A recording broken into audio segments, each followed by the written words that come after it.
Vamos lá, meus irmãos, continuando nossa 7ª aula de Teologia Sistemática 6, matéria de Escatologia, o segundo bloco. Nossas aulas estão sendo gravadas. Estamos trabalhando aqui sobre os resumos do Grudem. Então, continuando aqui, meus irmãos, ainda o resumo do capítulo 20, né? Terceiro ponto, leia para nós, Júnior, por gentileza. Contudo, os demônios estão limitados pelo controle de Deus e têm poder restrito. Isso daqui é importantíssimo. Antes da leitura, gente, só fazer um comentário. Percebam, irmãos, nós trabalhamos em vários pontos já desde o início desse módulo. Mais do que saber os tempos dos acontecimentos das profecias, é conhecer a pessoa de Deus, as suas promessas, a nossa própria pessoa, ou o que Deus espera de nós, é conhecer o arqui-inimigo de Deus, é conhecer os ministros sagrados de Deus, que são anjos, querubins, serafins, é conhecer os adversários, que são os demônios, porque independente do contexto ou das épocas, lembrando que aquele desenho, né, que é o desenho pelo qual a gente até trabalhou bastante aqui, do mapa, né, o plano divino através do século, esse daqui, e todos os padrões que nós aprendemos sobre escatologia, todas as nossas deduções, que podem ser sim reais, podem acontecer sim, como alguns irmãos deduziram, mas se não acontecerem, não tem problema, porque nós saberemos quem é Deus, nós saberemos o que Deus espera de nós saberemos o nosso dever, conheceremos os nossos arqui-inimigos, como eles atuam, seja nos finais dos tempos, ou seja em qualquer época. Percebam que o gostoso de estudar aqui teologia sistemática é se ater ao que de fato importa. Se o milênio vai ser realmente literal, se não vai existir milênio literal, se vai ter uma data também que vai inaugurar o milênio e vamos ter 1000 anos de fato, de 1000 dias, tudo bem, tranquilo. 1000 dias não, 1000 anos, né? O milênio de fato de 1000 anos, né? Dá muito mais do que 1000 dias, né? Mas o que não importa qual será o contexto, o importante é saber das promessas, porque nas profecias nem sempre vem tudo num pacote fechado e claro e nítido. Então, você vê, a gente está estudando aqui sobre o arqui-inimigo, e estudar sobre o arqui-inimigo, a gente aprende como ele atuou aqui no período da inocência, a gente sabe como ele atuou aqui diante do ministério de Jesus, e a gente saberá como a gente sabe como ele agiu aqui na história, está agindo, e de repente, supondo que sejam 7 anos literais mesmo, de perseguição, 7 anos de tribulação, 3 anos e meio de tribulação e 3 anos e meio de grande tribulação, ótimo. E se for começar o milênio, tudo bem. Então, quer dizer, mais do que pintar um quadro e esperar o quadro acontecer ipsis literis, é nós sabermos o seguinte: temos um adversário, temos um dever diante de Deus, temos almas para ganhar, vamos ganhar as almas e deixemos o Senhor cumprir a profecia de acordo com a vontade dele. Né? Vocês estão vendo como é importante a gente ter essa visão, eu diria, mais escriturística? Porque aí a gente se prepara para qualquer fim e para qualquer contexto, para qualquer tribulação, seja ela geral ou seja ela, né, regional, tá bom? Tranquilo, meus irmãos? Então vamos voltar aqui para o item 3, né? Leia para nós, Júnior, por favor.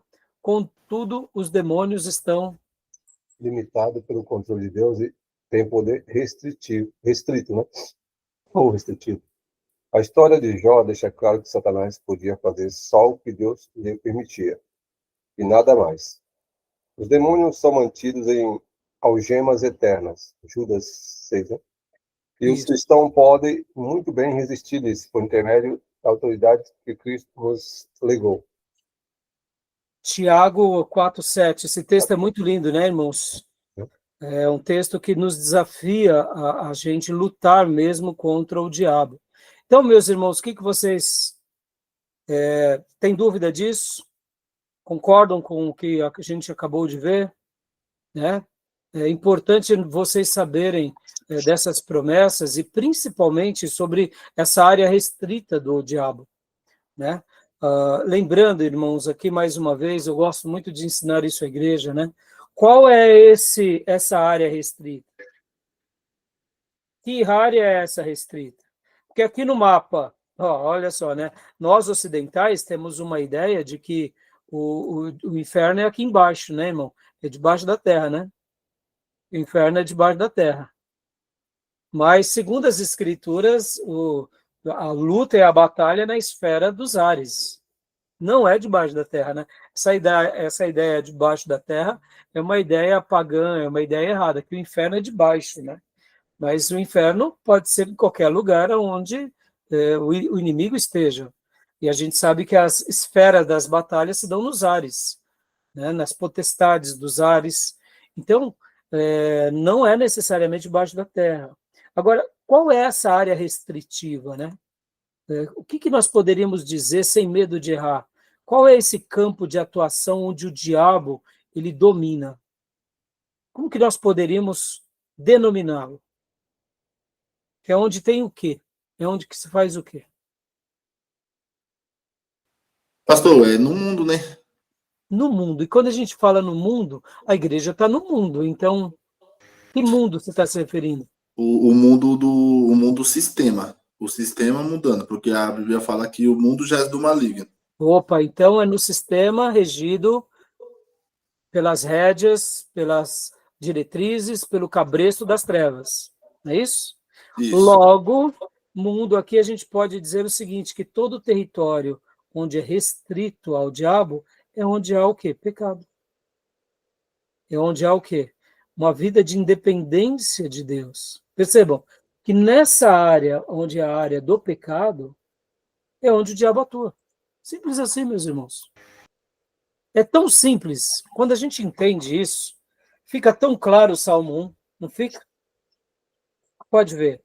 Aqui é a roda dos escarnecedores. Aqui é o lugar, né, das contendas, das chocarrices, né? Onde há pecado é onde o diabo atua. Mais atua. Hã? Onde ele mais atua. Então, mas a gente pode dizer, até, né, Júnior, sem medo de errar, que é a área de atuação dele, né? Totalmente onde tem o pecado, né? Qualquer tipo de pecado. Por isso que, olha só que coisa linda, quando nós entendemos que fomos separados a uma vida de santidade, é muito doce isso para nós, irmãos. Por quê? Porque a santidade, o que é a santidade em tese? Qual que é a palavra? O que significa a palavra santidade? Separação. Pois é, separado do quê? A gente não compactua com isso. Logo, esse é o campo de atuação do diabo. Logo, eu tenho que estar para cá, aonde é o campo de atuação de Deus. Simples assim. Eu me separo, eu não entro. Por isso, irmãos, é tão simples. Quando a gente entende isso, isso é tão libertador, né? E aí a gente entende que a área dele é essa. E mesmo para ele agir dentro dessa área, ainda ele pede para Deus. Tá bom? Tudo bem? Esse texto de Tiago 4,7, olha só, tem mais um segredinho aqui que eu quero destacar com vocês. Olha lá, Tiago 4,7. Sujeitai-vos, portanto, a Deus, mas resisti ao diabo. Percebam que a postura da igreja contra o diabo é resistir. A postura contra o diabo é lutar contra ele. Então, Por que nós devemos ter essa postura militar, de batalha? Porque o nosso general já venceu a batalha suprema. Logo, nós, com ele, vencemos o mal. Se nós não estamos no campo de atuação do maligno, a gente pode lutar contra ele. Agora, olha que curioso.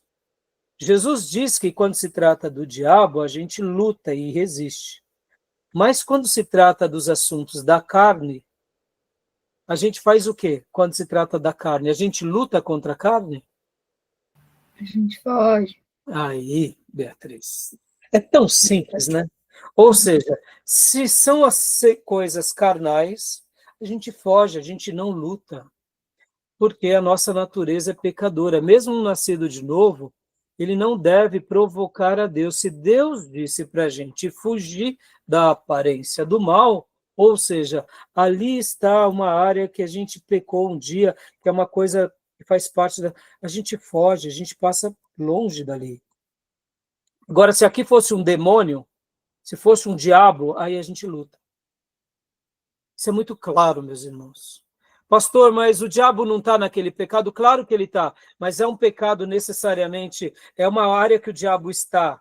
É muito simples, em toda a fraqueza humana tem setas malignas.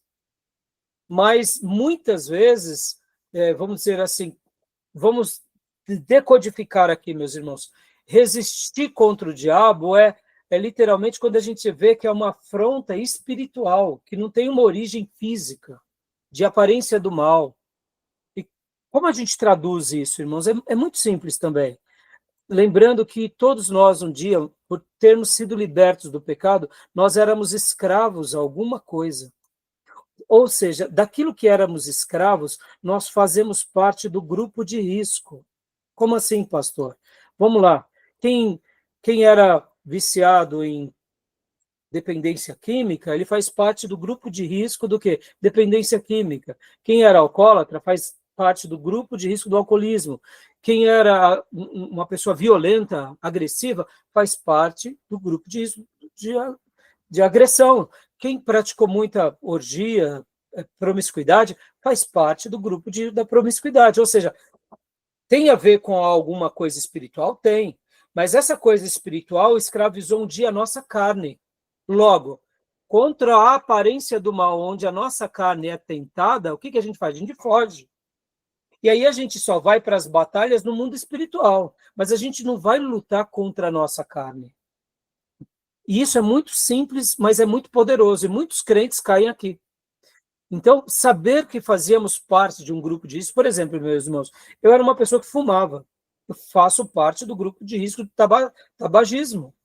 Eu era um católico, para mim, as práticas idólatras é uma coisa muito simples. Eu faço parte do grupo de risco da idolatria. Ora, eu tenho que tomar cuidado o tempo todo com isso. Eu não posso baixar a guarda, senão eu posso voltar a praticar isso. Então, percebam, a área de atuação do mal é aquela pela qual ele sempre predominou. Então, é uma coisa simples isso, mas é importante a gente saber desses detalhes para a gente poder criar resiliência contra tudo isso, tá bom, meus irmãos? Mas eu acredito que se a pessoa, Jesus libertou de verdade, não sou mais escravo. Eu acho que eu não sou mais grupo de risco. Por quê? Porque eu já sou, o milagre de Deus já operou na minha vida, então eu sou uma nova criatura. Sim, sim, Júnior, mas quando eu falo assim, grupo de risco, eu estou querendo mostrar que aquela área que ainda, se nós não vigiarmos, a gente pode voltar. É nesse sentido. Não que você não foi liberto. Eu fui liberto da idolatria, por exemplo. Eu posso entrar em qualquer igreja católica, como muitas vezes já entrei em casamentos de amigos, de parentes, e não vou, né, orar para os ídolos.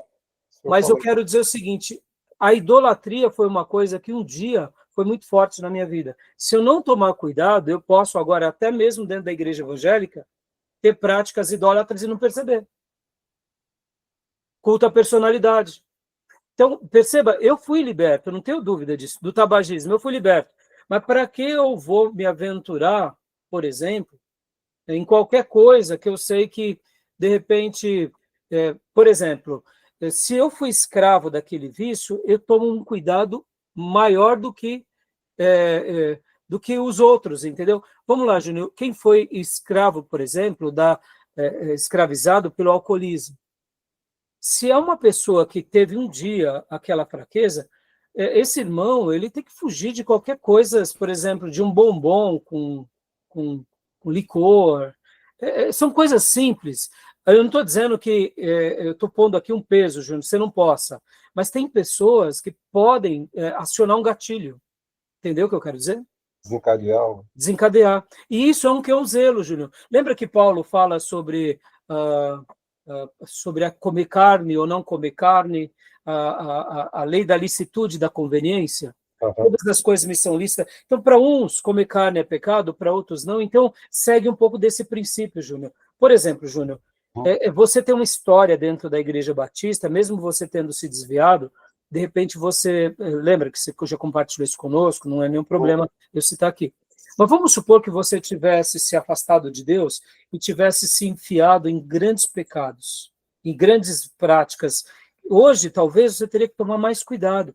Nem todo mundo que se afasta de Deus se enfia o pé na jaca. Mas o que eu quero dizer é que, muitas vezes, quem um dia viveu lá nas trevas e agora foi iluminado, é importante que ele tome cuidado, porque senão ele pode voltar a ter certas práticas e aquilo vira um gatilho ruim para ele, entendeu? Por isso que eu gosto de chamar de grupo de risco, não é colocando medo, mas é colocando, sim, um cuidado. Olha, fique alerta, fique vigilante aqui. Vamos lá, Júnior, só para a gente encerrar esse ponto aqui. Você já deve ter conhecido de irmãos que, mesmo dentro da igreja, praticaram o adultério. Se a pessoa não se admitir que essa é uma área de muita fraqueza, esporadicamente ele pratica o adultério. Quando ele tem essa consciência, não, eu faço parte desse grupo de risco. Ou seja, eu não posso brincar com isso. Eu não posso baixar a guarda.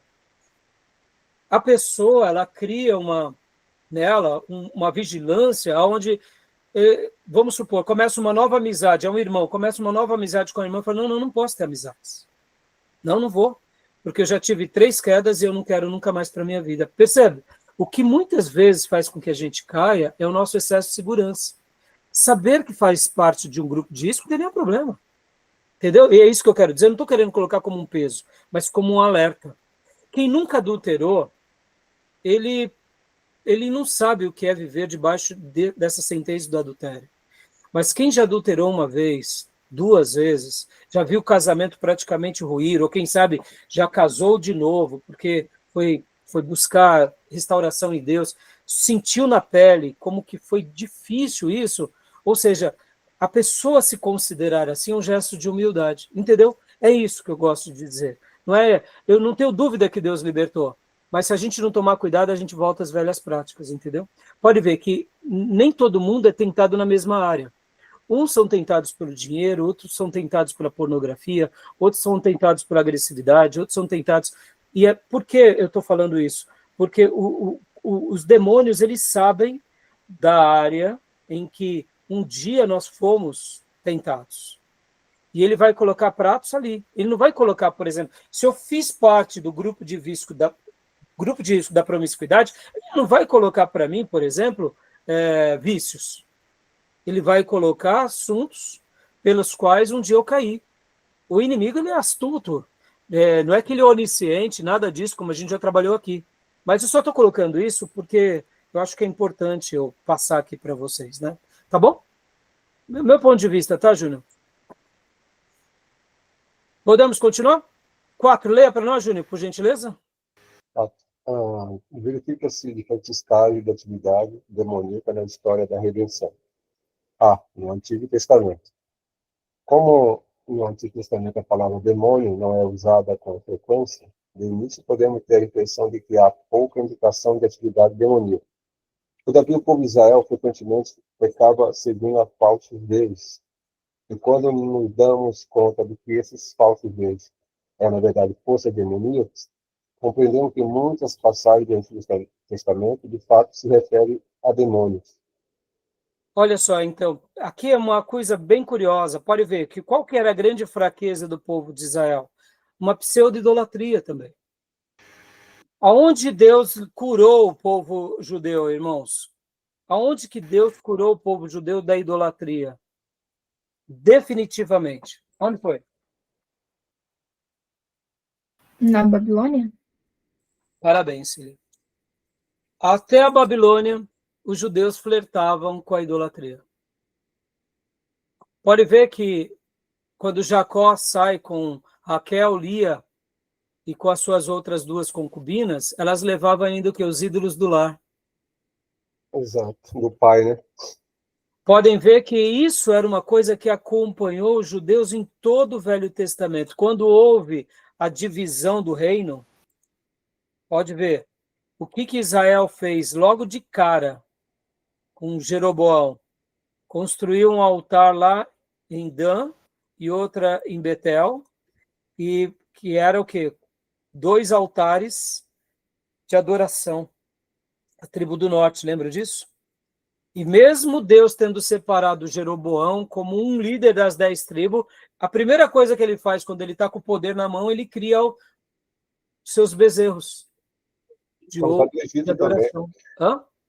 Quando sai do Egito também, o paganismo... Exato, antes, obrigado, Júnior. Quando sai do Egito, o próprio bezerro lá com Arão, né? É.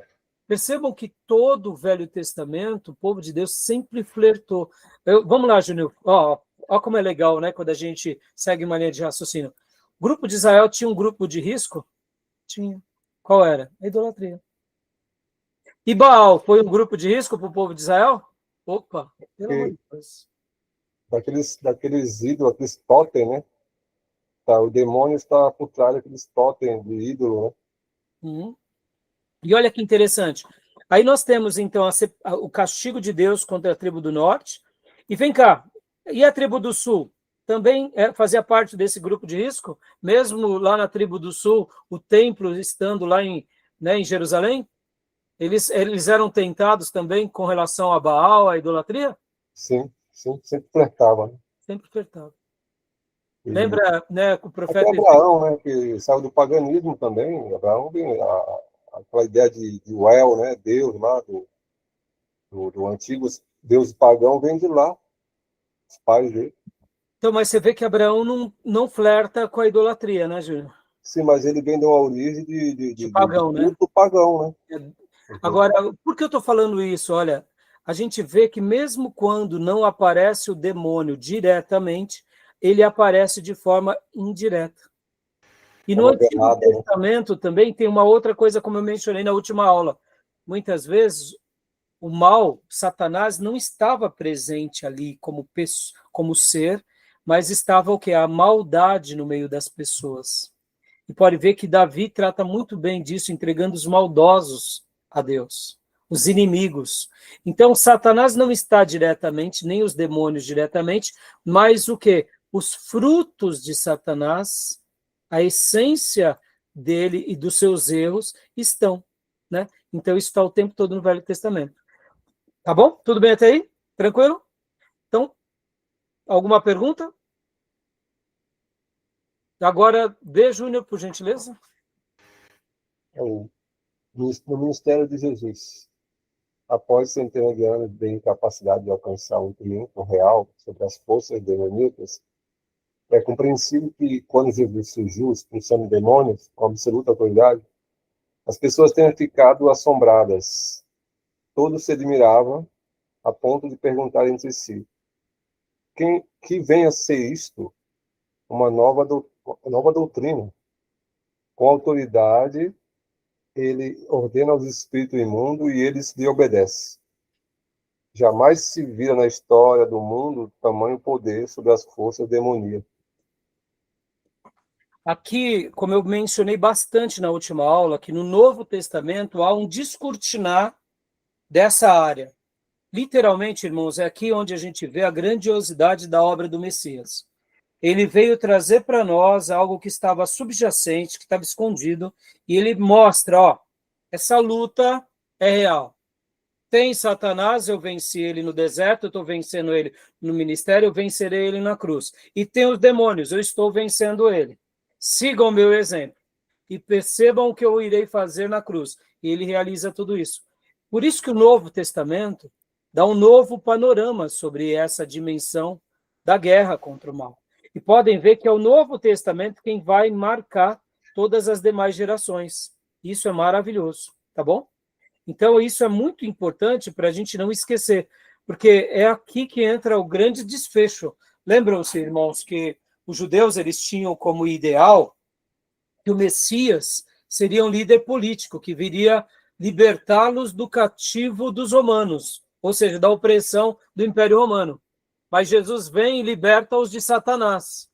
Em outras palavras, o que ele estava dizendo? Olha, os romanos é só mais um detalhe na vida de vocês.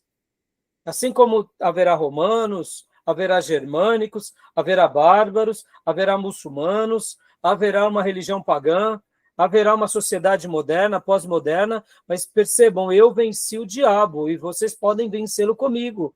E o que importa é vencer as trevas, é vencer o pecado. E as questões humanas, no tempo certo, eu estabelecerei. É isso que ele veio mostrar no Novo Testamento.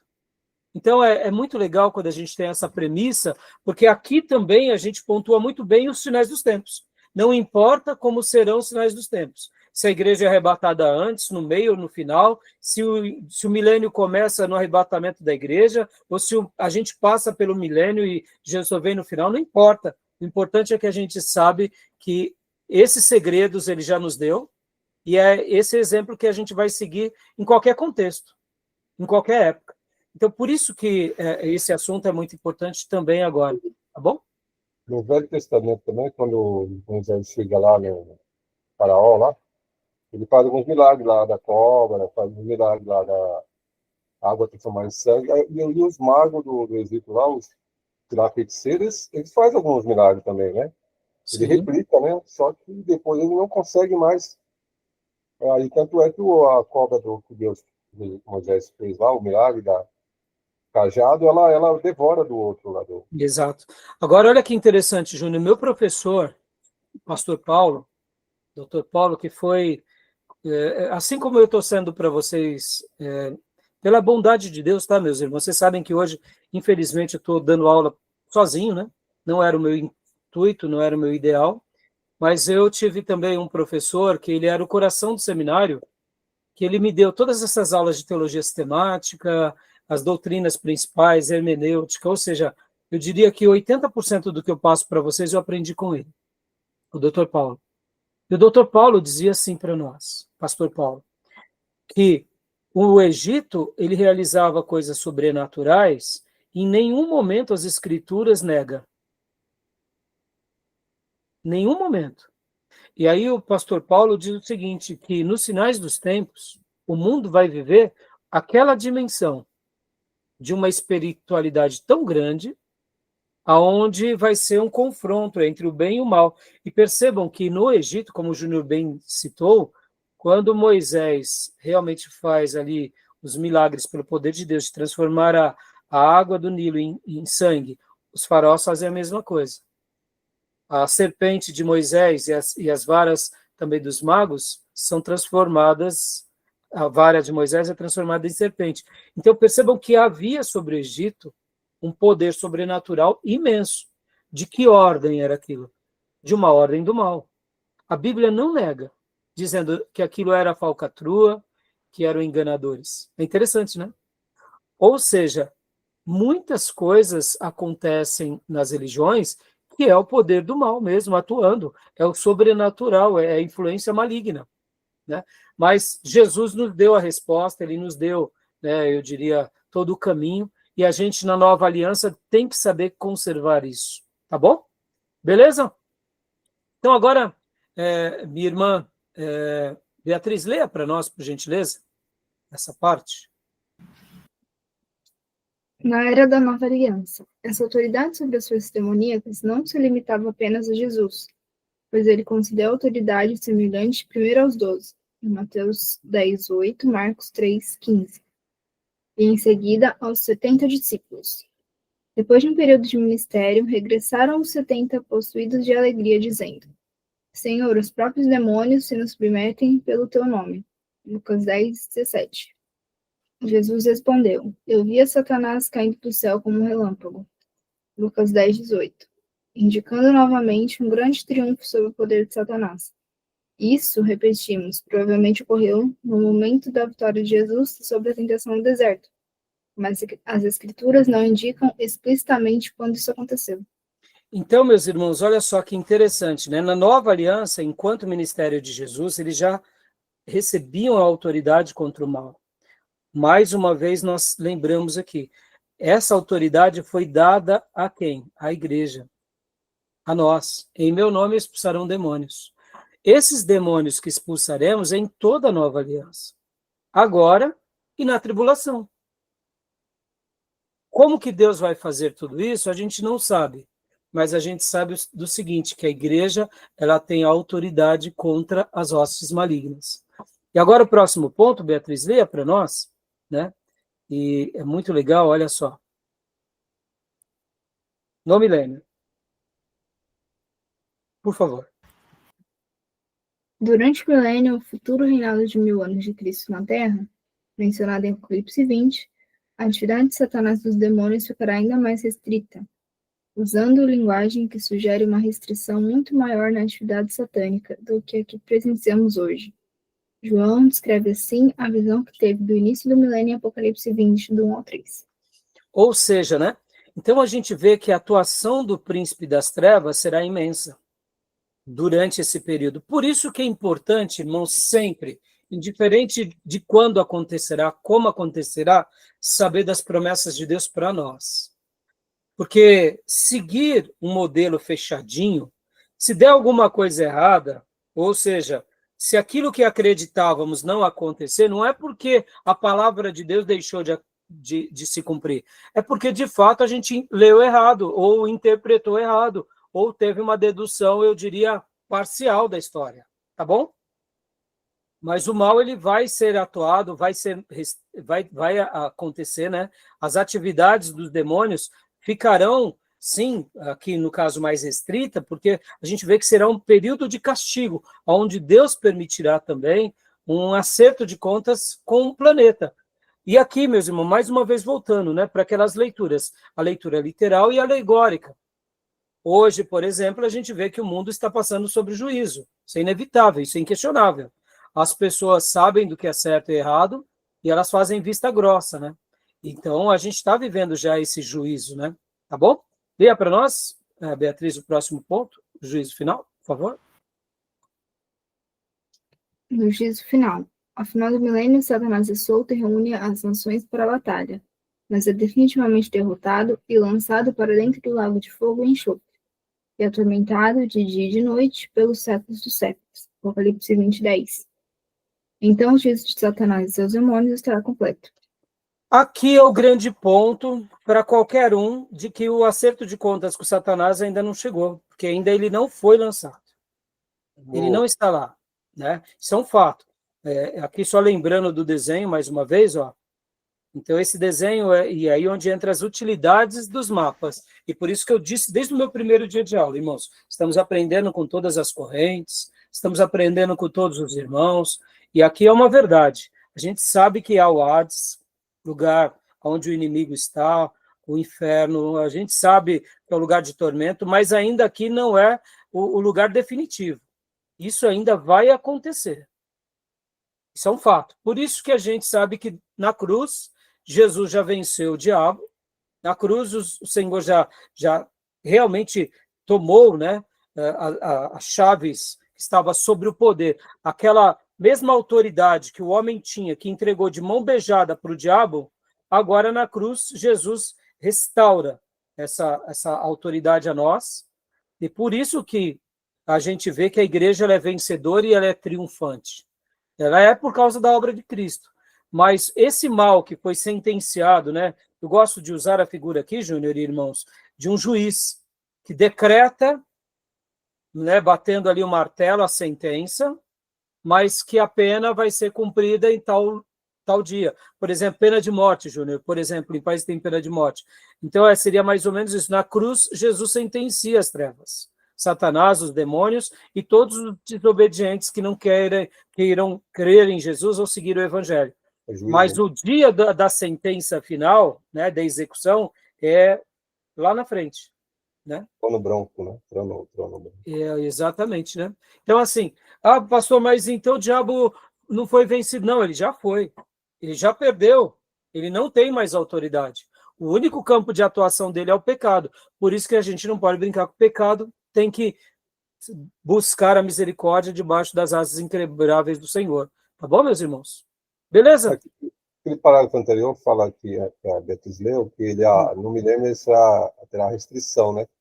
Mas nesse período aí, ele não estará preso? Não...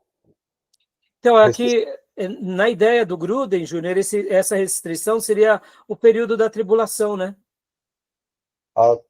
Tá, Seria mas mais ou menos isso, sabe? Ele terá uma atuação, mas uma certa restrição. Ele não vai poder fazer o que ele quer. Pode ver que mas ele, nas taças, nas trombetas, em cada castigo, ele atua segundo os desígnios de Deus, né? É bastante, mas é restrito, né? porque se ele está preso, eu penso assim, seria mais a atuação dos demônios, né?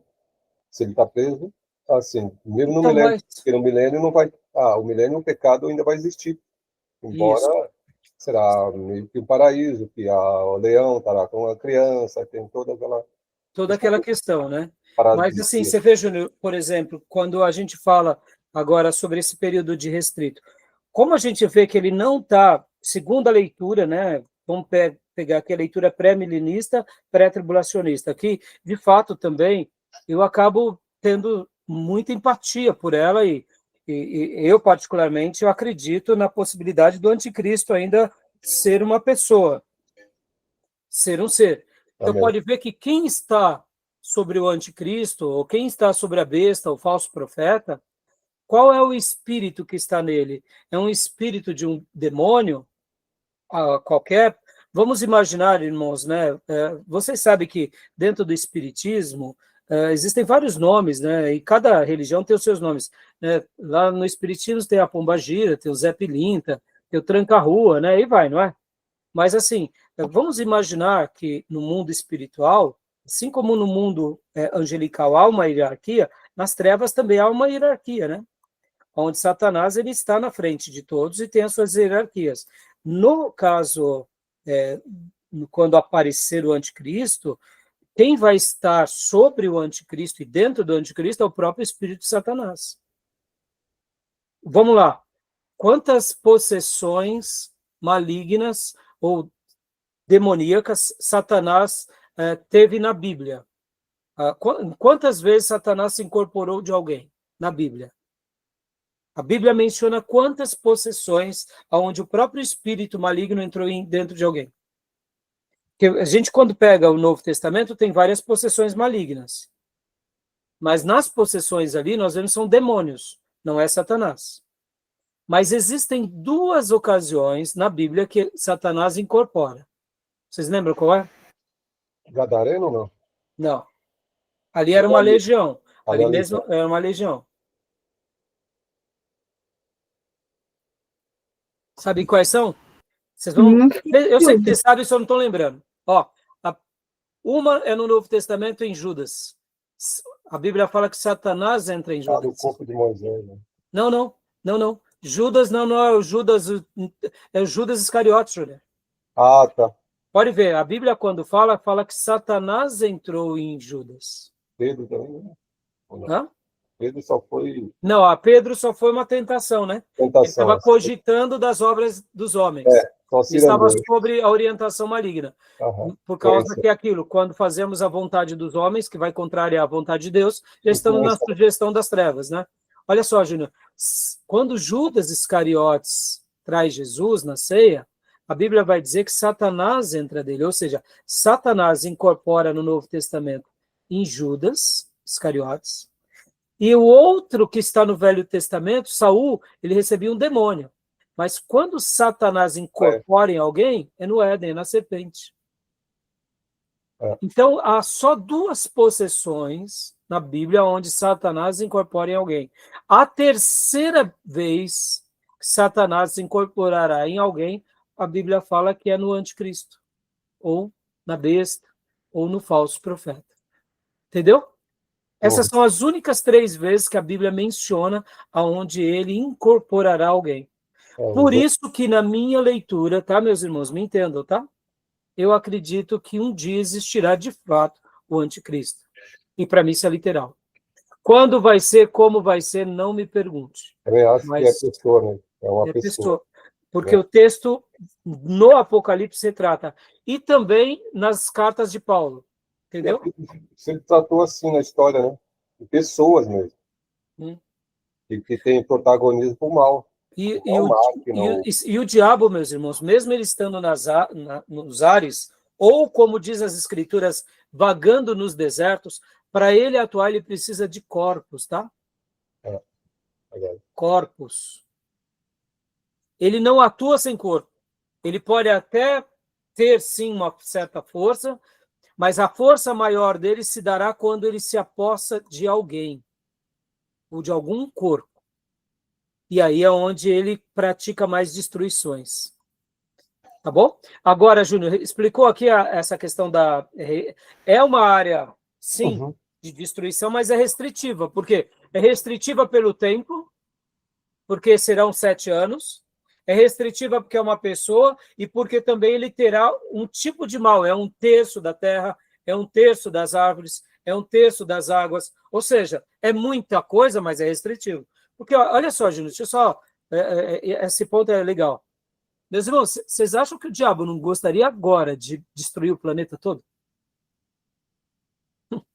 Meus irmãos, ele odeia o ser humano. Ele odeia Deus e logo ele odeia o ser humano.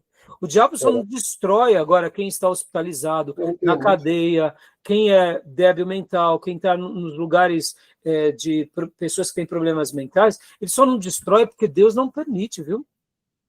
Só por isso. Porque mesmo que a pessoa esteja no campo, olha só que interessante, lembra o território que é o pecado? Mesmo que esteja aqui no pecado, ele só vai fazer alguma coisa e até mesmo matar quando Deus permitir. Porque mesmo uma pessoa estando aqui dentro desse território, Deus ainda está dando chance, muitas vezes pelo sofrimento dessa pessoa sofrer, ora pelas escolhas erradas, ora pelos vícios, ora até mesmo pela possessão maligna, Deus está permitindo a pessoa sofrer para que por meio do sofrimento ela saia daqui. Ou seja, o diabo, mesmo ele tendo esse campo de atuação que é o pecado, a graça de Deus envolve até esse campo de atuação. Porque se o diabo pudesse, agora ele destruiria o planeta. Mas ele não pode. Louvado seja Deus por isso, meus irmãos. Entendeu? E é nisso que também a gente não fica com medo dele, né? Porque Deus é sobre ele. Podem ver que Jesus disse, não tema o diabo que pode apenas matar o corpo. Tema a Deus que pode matar o corpo e lançar a vida no inferno, né? Dando essa ideia de que eu, o Senhor, sou soberano, né? Tá bom? Tudo bem? E a igreja também na terra, né? Como? A igreja também na terra, também, Deus ele usa a igreja também para limitar também essa Sim, atuação. exato. E aí onde entra, Júnior? E é por isso que na aula que nós tivemos anterior, que foi de antropologia e depois de pneumatologia, Júnior, o poder de Deus na igreja. Exato. Perceba, irmãos, ao nosso privilégio. Agora, por isso que a gente não pode ser uma igreja, me entendam, irmãos, e aqui sem vaidade, a gente tem que ser muito sério só. E deixar Deus realizar o que Ele quiser conosco. E a gente faz o nosso papel e ele vai fazendo os milagres e a gente vai glorificando a ele. Porque na hora que a gente está fazendo uma igreja para agradar homens, a gente corre um sério risco de já estar se enveredando por uma religião morta, cheia de pecados, que agrada aos homens. E aqui, mais uma vez, a essência da igreja é agradar a Deus, tá bom? Bom, para a gente correr e concluir, meus irmãos, vamos lá. Leia para nós agora, Tomé, nossa relação com os demônios. Eu não gostei dessa parte, né? Desse tópico, né? Eu não achei legal, não. Eu não achei legal, não. Acho que o Gruden ou os tradutores não foram felizes, né? É nossa relação, né, com os demônios? Não tem nada a ver. Eu colocaria outra palavra. Eu não sei como está no inglês, tá, meus irmãos? Mas aqui fica a observação aqui para a editora Vida Nova, né? Fazer uma correção. É nossa relação compreendendo o nosso papel com os demônios, porque ficou esquisito, não ficou? Eu sei que depois ele vai explicar, mas né, ficou nossa relação com os demônios? Não quero relação nenhuma com esses caras, não. Né? Então, leia para nós também, por gentileza. Estariam os demônios ainda hoje ativos no mundo? Algumas pessoas influenciadas por uma cosmovisão naturalista que só admite a realidade que se pode ver, tocar ou ouvir, negam que existe hoje demônios, argumentando que a crença nessa realidade reflete uma visão de mundo obsoleta ensinada na Bíblia e em outras culturas antigas. Por exemplo, o alemão Rudolf Bultmann, estudioso do Novo Testamento, negava enfaticamente a existência de um mundo sobrenatural de anjos e demônios, Ele argumentava que essas coisas não passavam de mitos e que era necessário demitizar a mensagem do Novo Testamento, eliminando esses elementos mitológicos para que o Evangelho pudesse ser recebido por pessoas modernas, doutrinadas pela ciência. Dá uma pausa aqui, Tomé, só deixa eu falar um pouco sobre Bultmann, né? Há uma matéria chamada Teologia Contemporânea. Essa matéria, ela trata sobre a teologia que foi existindo depois da Reforma. E ela traz uma linha, principalmente voltando mais para esses teólogos filósofos. É uma matéria pesada, no sentido assim, você tem que conhecer um pouco de filosofia e bastante de teologia sistemática. Porque é aqui, irmãos, que nascem aquilo que a gente chama de teologia liberal. Ou seja, o mundo antigo, eles tinham essa dualidade e a luta entre o bem e o mal. Mas o mundo moderno, científico, humano e inteligente, não precisa mais dessa briga no mundo dos espíritos. A inteligência nos faz agora entender que aquilo era algo para o passado, porque hoje nós, com o conhecimento que temos, não precisamos mais de ir para o lado místico. Então, seria mais ou menos esse campo que Bultmann está defendendo. E todos os outros teólogos liberais, meus irmãos, eles literalmente, assim, de verdade, fazem um desserviço à boa teologia, tá bom? É bom que vocês conheçam, mas eu digo sem medo de errar, meus irmãos, eles vão com artifícios filosóficos, desconstruindo a revelação sagrada, nos enchendo de humanismo e de filosofias humanas. E, olha, eu diria, sem medo de errar, que eles mais fizeram desserviço do que um serviço. A única exceção desses grandes filósofos foi Immanuel Kant, que ele realmente soube separar a filosofia da teologia e explicar ambas, mostrando, olha, na filosofia nós tratamos sobre o ser humano. Logo, a base da filosofia é o ser humano. Na teologia nós tratamos Deus. Logo, a base não é o ser humano. A base é a espiritualidade, é a pessoa de Deus. Logo, elas não se conversam, essas duas coisas.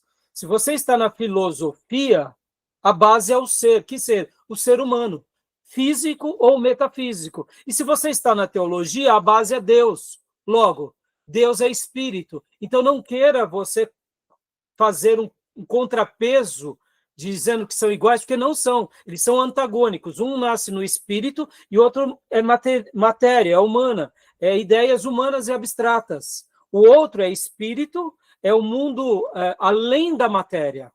E é a pessoa de Deus. Logo, não tem como você coexistir as duas coisas.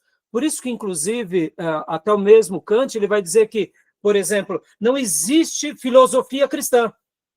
Se é filosofia, é filosofia. Se é cristianismo, é fé. Ou seja, os assuntos sobre fé, os assuntos sobre Deus estão baseados na fé. Os assuntos sobre a filosofia estão baseados no ser, na razão, na humanidade. Aqui o que Bultmann está tentando fazer é trazer a religião para o lado humano. Ou seja, ele tirou a essência, que é a fé. Por isso que aqui, é óbvio, ele vai falar que é mito. E nós precisamos demitizar, ou seja, tirar os mitos. Isso tudo é mito. Demônio é mito, Satanás é mito, expulsar o demônio é mito. E aí, como que você explica, pastor? Com certeza ele diria algo do tipo que as pessoas que estavam possessas tinham problemas neurológicos, psicológicos. Agora, vamos lá. Quem já viu uma pessoa possessa? Quem já lutou contra endemoniados? Meu irmão, a gente sabe que aquilo não tem nada a ver de problema psicossomático ou psicológico. É possessão. E que quando a gente exercita a palavra e no poder de Deus ali há uma libertação. Quem já foi um possesso e viveu a libertação sabe do que de Bultmann está dizendo a maior tolice. Então, percebam, por que Bultmann, como outros teólogos liberais, acharam um terreno fértil nos séculos passados? porque ainda é aquilo que eu falei já para vocês, era uma fase do humanismo muito grande, né, dos ismos. Então a igreja estava indo por esse caminho. Graças a Deus, o Senhor teve as suas vozes que preservaram desse mal. A gente tem os grandes puritanos, temos John Bunyan, temos George Whitefield, John Wesley, temos Spurgeon, que foram vozes contra esse modernismo, entendeu? E graças a Deus, podem ver, irmãos, olha que interessante, a igreja da Inglaterra, ela não se enveredou, como foi a igreja da Alemanha. Esse lado mais filosófico, a igreja da Alemanha sofreu. Já a igreja da Inglaterra, não. Olha que curioso, né? Tem uma frase que é a seguinte: a boa teologia nasce na Alemanha, é amadurecida na Inglaterra, é alterada na América e é consumida no Brasil. Ó, vou repetir. A boa teologia nasce na Alemanha, ela é envelhecida na Inglaterra, ela é adulterada na América e ela é consumida no Brasil. Pode ver, é mais ou menos isso que aconteceu, né?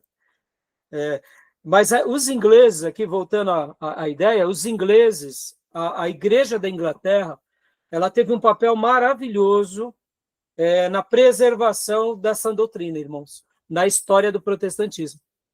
Podem ver que todos os grandes avivalistas passaram por lá e foram para a América levar esse evangelho puro. Entenderam? E podem ver que os Estados Unidos, eles nascem com essa história, não do evangelismo europeu puro e simples, mas do evangelismo inglês. Não foi do evangelismo alemão, polonês, né? Mas foi suíço, mas foi com o evangelismo inglês, né? Tudo bem, era a colônia inglesa, né? É interessante, né? Tá bom? Então, ficou claro aqui essa ideia aqui de Bultmann? Como que isso é perigoso? Sim, eu tenho algumas dúvidas aqui desses últimos pontinhos. Pode falar. Nesse ponto que o pastor está falando agora sobre os naturalistas, ele tem muito a ver com aquilo que eu te perguntei da outra vez, né? Sobre aqueles gnósticos, agnósticos, sei lá o quê. Que eles falam bem nessa área, né? De tipo assim, Deus é impessoal, não sei o quê, então tudo é a ciência. Então, sabe, você vai aprender, Beatriz, como você está aqui há pouco tempo conosco, mais para frente, quando você fizer a aula de introdução ao Novo Testamento, aí a gente vai estudar, principalmente no Novo Testamento, o que são os agnósticos, o agnosticismo. Mas vamos dizer assim, que aqui, né, a teologia liberal, esse lado mais humano dessas escolas teológicas que se enveredam para a filosofia, querendo ou não, eles vão flertar, sim, com um tipo de agnosticismo. Mas não só com o agnosticismo, mas eles vão flertar principalmente com a filosofia, Beatriz. Sabe aquela filosofia que diz o seguinte: olha, a fé tem que ser entendida pela razão. Não é um ato de crer, mas é um ato de entender. Então, a teologia liberal, ela vai flertar, sim, com o agnosticismo? Vai. Mas ela vai flertar principalmente com toda a filosofia. Como assim? Vou tentar te explicar, Beatriz. É mais ou menos o seguinte, Beatriz, é como se os teólogos liberais que nascem depois da Reforma, eles vão tentar explicar a fé. Por exemplo, Beatriz, o Mar Vermelho se abriu. Não, eles vão dizer assim, não é que o Mar Vermelho se abriu. Houve uma seca em tal lugar, ou senão as águas baixaram. E ali, o Mar Vermelho dava para ser atravessado entre o Egito e a Península do Sinai. Ou seja, o povo de Deus passou com águas na canela. Você está entendendo?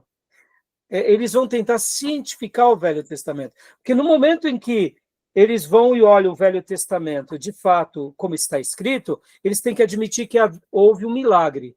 Já que eles estão tentando dar uma explicação para todo o Velho Testamento, então eles tentam cientificar o milagre. Por exemplo, quando Josué passa ali no Jordão com os sacerdotes, eles vão falar o seguinte: não foi isso que aconteceu. O Rio Jordão não é que ele secou, é porque houve um período de seca, houve um terremoto em tal região, houve uma erosão lá no Jordão, em tal região, as águas ficaram detidas e as pessoas conseguiam passar a pé enxuto. Não foi um milagre ali sobrenatural. Está entendendo?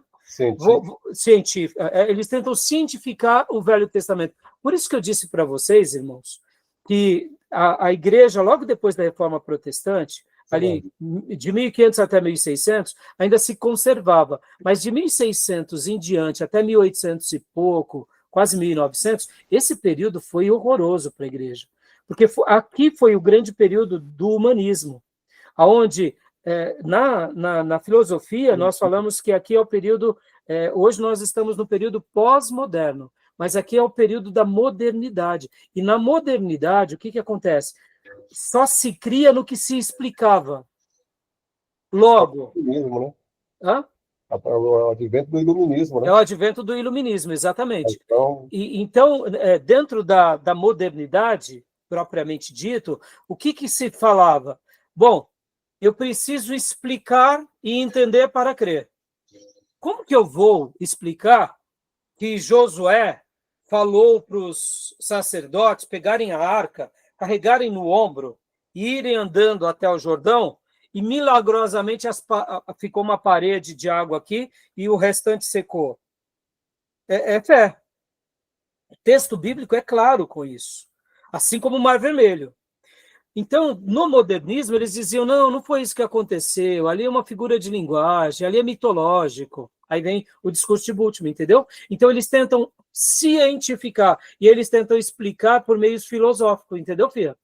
Foi isso. Então, quando você falou agora sobre o agnosticismo, essas coisas, isso aconteceu lá no início da igreja, mas lá era outro tipo de ver. Lá era uma outra crença. Os agnósticos, eles acreditavam sim no sobrenatural, mas de outra forma. Eles também buscavam crer em Deus por meio do que eles entendiam. Só que eles faziam uma celeuma, uma bagunça. Porque dentro do pensamento do agnosticismo, a gente vai estudar isso com mais detalhe, eles diziam o seguinte, que tudo que é da matéria é má, e tudo que é do espírito é bom. Logo, o agnóstico, eles creem no espírito. Eles creem no espírito. A teologia liberal, eles questionam o espírito, entendeu? Eles vão questionar o Satanás, os demônios.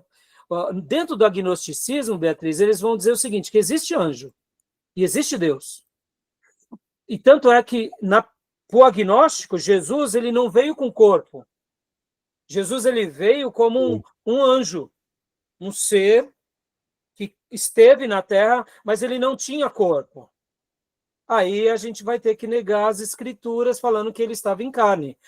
Você vai ficar, quando a gente chegar lá, você vai entender melhor os termos paulinos e principalmente joaninos, quando fala assim, que todo espírito que confessa que Jesus Cristo não veio em carne é de Satanás.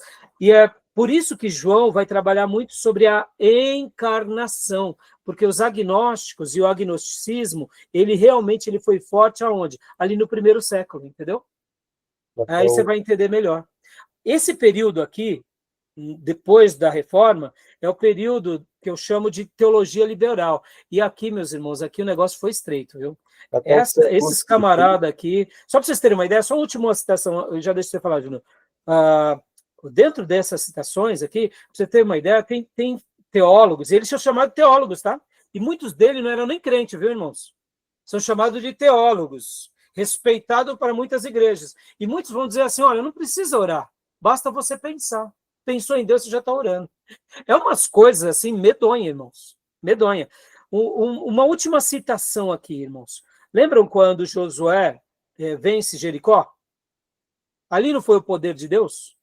Eles vão tentar cientificar, dizendo que as trombetas, quando tocavam, fizeram um som. E aquele som, porque é o poder do som, né? A gente sabe que o som ele é algo físico, né? O som, pode ver, ele reverbera. Então eles vão dizer o seguinte, que não cai pelo poder de Deus, cai por causa das ondas sonoras que bateram na muralha e ela rui. É de rir, eu sei que é de rir, mas na época deles, eles estragaram muita gente. Muita gente passou a duvidar do Velho Testamento. Então, muitas das igrejas que foram acometidas da teologia liberal, pregava-se só o Novo Testamento, e mesmo assim, só textos assim bem que falavam sobre ética e moral. A teologia liberal, meus irmãos, é uma praga no meio do protestantismo, tá? Guardem isso, tá bom? Então, fala, Júnior, você ia falar alguma coisa? Porque até o século XVI o debate intelectual era teológico, né? Depois é que vem para as questões filosóficas, né, científicas, já depois desse período, entra já com o iluminismo, né? E o humanismo, onde entra Exato. o racionalismo. Né? Irmãos, nenhum problema de pensar, nenhum problema de conjecturar, de argumentar. Por isso que eu falei para vocês há pouco de Immanuel Kant, tá? Depois pesquisem mais sobre Immanuel Kant, é brilhante, porque ele foi um grande filósofo e um grande teólogo. Ele conseguiu dividir as coisas. Ó, filosofia é o ser humano, campo humano. Teologia, fé em Deus, campo espiritual. Ela não se mistura. E a partir de Kant, olha só que interessante para a gente fechar a aula.